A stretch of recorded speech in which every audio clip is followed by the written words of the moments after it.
ein Hexenreim für dich.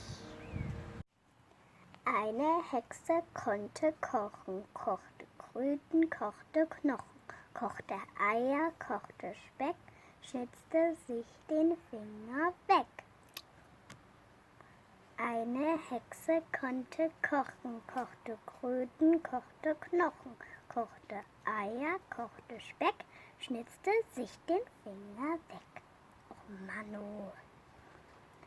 Eine Hexe konnte kochen, kochte Kröten, kochte Knochen, kochte Eier, kochte Speck, schnitzte sich den Finger weg. Oh Manu! Eine Hexe konnte kochen, kochte Kröten, kochte Knochen, kochte Eier, kochte Speck, schnitzte sich den Finger weg.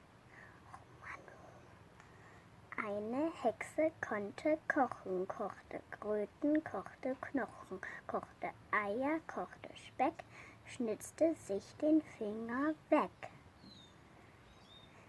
Eine Hexe konnte kochen, kochte Kröten, kochte Knochen, kochte Eier, kochte Speck, schnitzte sich den Finger weg. Eine Hexe konnte kochen, kochte Kröten, kochte Knochen, kochte Eier, kochte Speck, schnitzte sich den Finger weg. Eine Hexe konnte kochen, kochte Kröten, kochte Knochen, kochte Eier, kochte Speck, schnitzte sich den Finger weg.